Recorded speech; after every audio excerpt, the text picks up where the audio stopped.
Hello, welcome to another edition of the Success Principles for Housewives and Stay-at-Home Parents. My name is Dr. Mrs. Blessing Shomo, and I am a leadership coach, a family and sex coach, a network marketing professional. I help people enjoy sex, enjoy family life, and I help them with their finance. So I'm a family builder and I'm a connector. So if what I have will not serve you, I know someone that can help you. We are on day 43 woohoo, of our success principles. We're doing this book review, taking the principles, success principles by Jack Canfield, one day at a time, and looking at ways you can take advantage, pick something, and achieve your goals this year. So today we're looking at something very important. The principle for today says, say no to the good so that you can say yes to the great. There's an author, his name is Jim Collins. He wrote a book, Good to Great. He said, good is the enemy of great. Many people find themselves caught in this web of doing things that, yeah, they're nice, they're laudable, but they're not really at their best.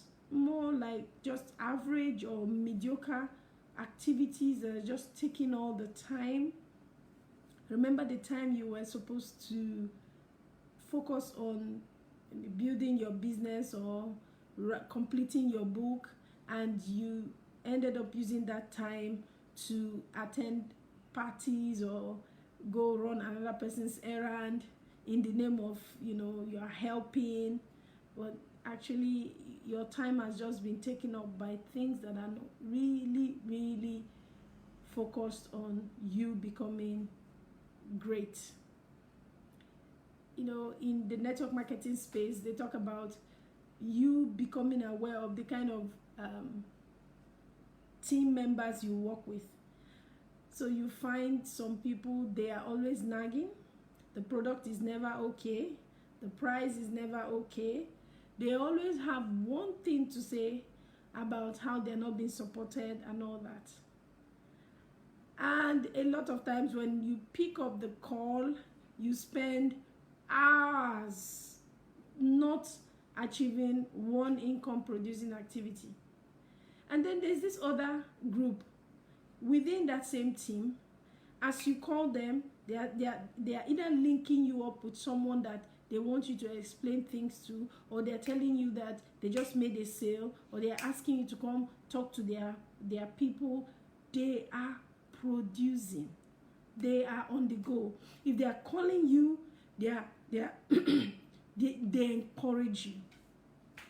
I was telling someone recently that I want to be part of those in the church, that when the pastor looks at me, he will be glad. Like, whatever the work, the burden and everything, he would just be happy that, wow, this is one person less the stress I have.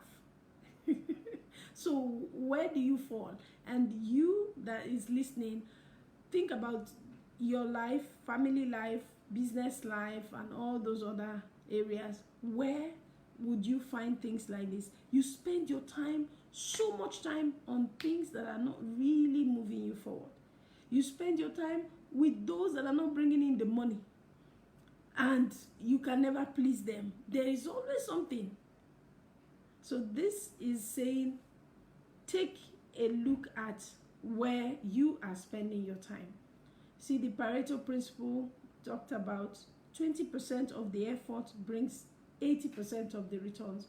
So in business and different areas, even in your relationship, there are things that you do that would give you the best, that brings out more than some other thing. The other time we were doing the delegation thing. Was it delegation?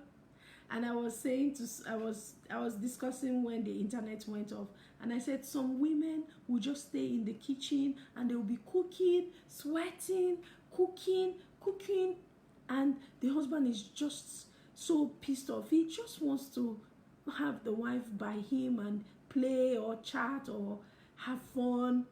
And this wife of his is cooking for the whole world. In her mind, she is trying to give her best. In his mind, who cares? I could go buy all the food. Just come and stay with me.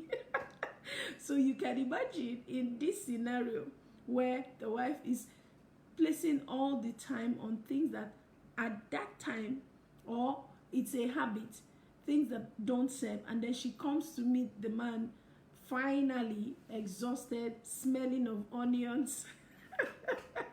Pareto principle, that ain't working. And she said, after all I suffered to make food, he's not even grateful. That's not what's giving him the joy. Switch the food to the bedroom food. Hello, Ebele, thank you so much for joining. Thanks for watching. So where are you putting your energy? Remember, Pareto principle will help you. You will be able to major on the things that will move you forward. Stop majoring on the minors. So what that means is, spending all your time, spending all your energy on things that at the end of the day, when you look at it, it didn't move you forward. Oh, my big mentor is here. Good evening, sir. Sir Joseph Amaworld, thank you so much for joining.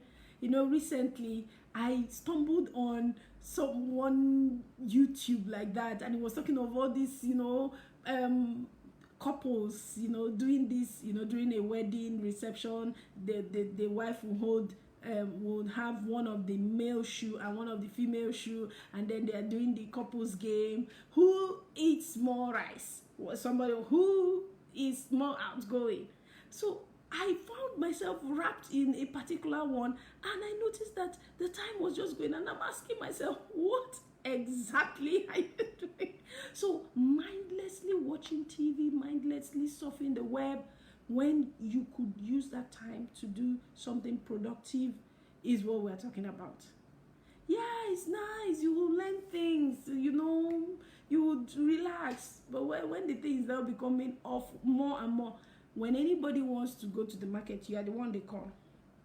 When anybody wants to do something for their goals, you are the one doing all the organizing, doing all the running around, sweating, answering all the calls, and in the end they say, oh, thank you so much, such a good friend.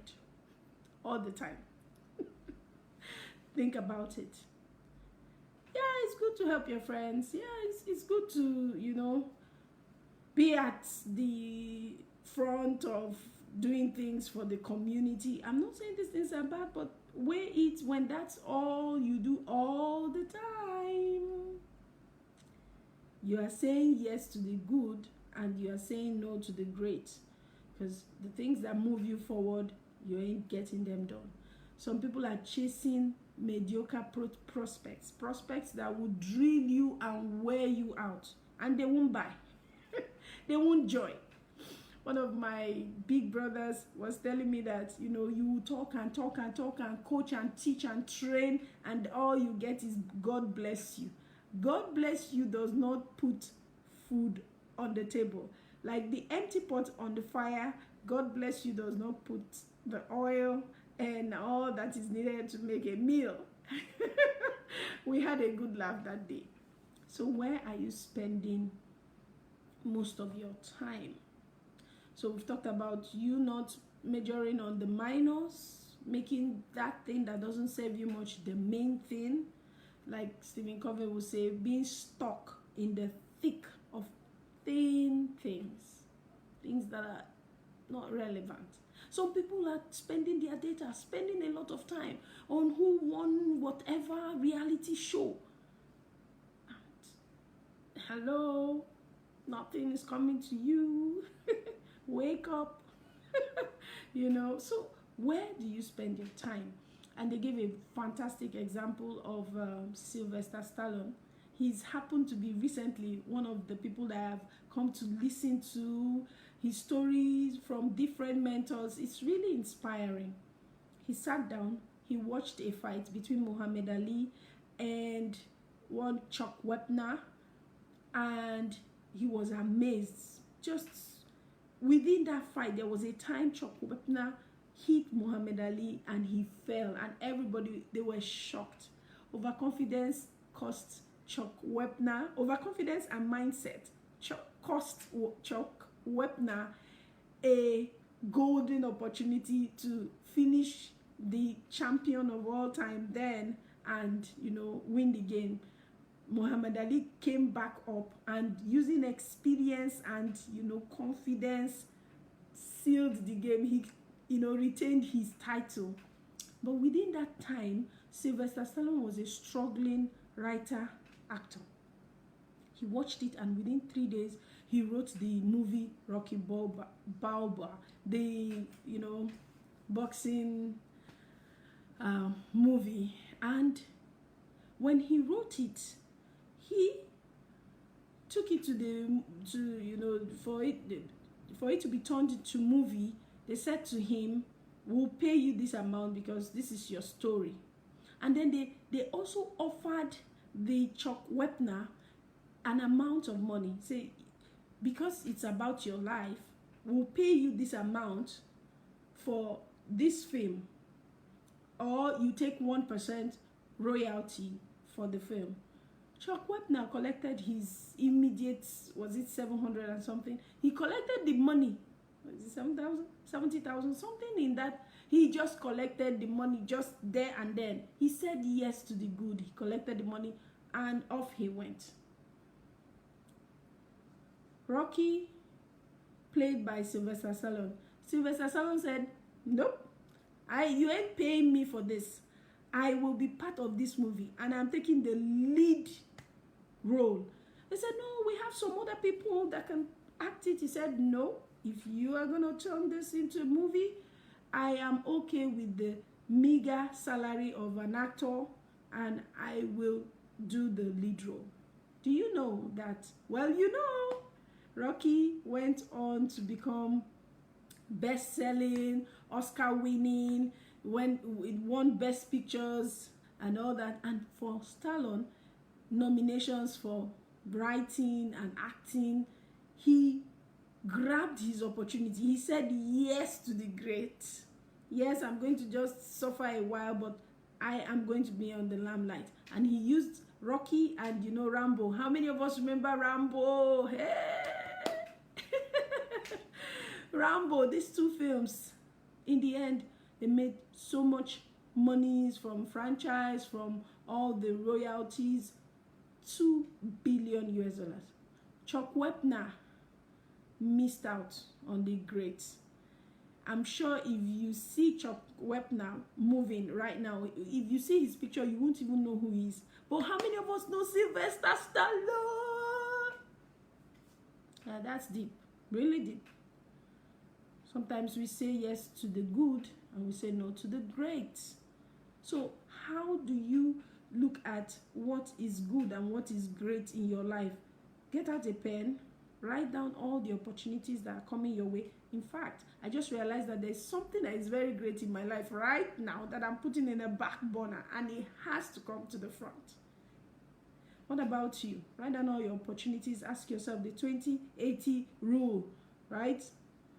If I focus on my energy here, what is it bringing out? If I focus my energy here, when you have this list of the good and the great, you also need to take, you know, counsel. Ask advisors, ask people that have succeeded in the area you want to succeed and get their review. Do not be afraid to pay someone to help you understand something. In fact, that's shortcut. Someone has a track record for something, someone has done something and it's successful. You need to listen to them. There's a difference between the professor in the classroom and the person that has walked that road. See, it's one thing to have the map I stay in Lagos. And so it's one thing to have the map and say, okay, this is how you move to the island from the mainland. It's another to say, I'm just coming from the island and there's traffic this way and the other way. Come, let me show you the best route or how to go about it. So have that in mind. You need advisors, you need professionals, you need people around you to help you. Don't take that option of, don't worry, I'm okay, I know everything. You might suffer more. And then the third thing is, don't just put everything in, test the waters, check. Okay, so this project, you know, I was just discussing with someone today that she's working and she came for a business presentation that was there, and she was just wondering, she said being on one source of income is not funny any longer. And I said, yeah. I said, one of the things I would like you to understand is this particular business opportunity will give you the skills, will help you when you finally decide to quit your day job. A lot of people do their work till when they retire, and they get all this big fat severance, this big money to, you know, start up something. The fact that they don't have knowledge about anything, you see, people would come with wonderful, powerful projections on paper. Paper is not reality. And then before you know it, the money is gone. And before you know it, someone has stroke. Before you know it, someone is late. A lot of them are miserable when they don't have the lifestyle that they used to have. So what happens to you? So while we were discussing, I said to her, look at this business opportunity like an MBA. You know, you have your day job and then you're toying or you're playing with this like a hobby, but you're learning, you're picking skills, you're learning how to present, communicate, negotiate. Your brain is working, you're causing your brain to think. So where are you actually? What are you putting all your time? Make an assessment, you know, on what you're saying yes to and what you are saying no to. So that is today's success principle. We are organizing something for those who want more. We're getting feedback.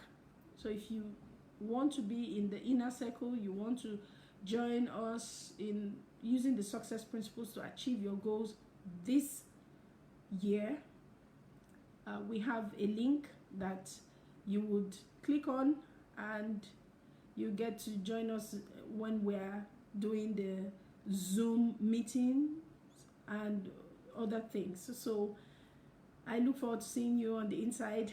Thank you so much for joining, and see you this time tomorrow, 9 p.m. West African time. Bye for now.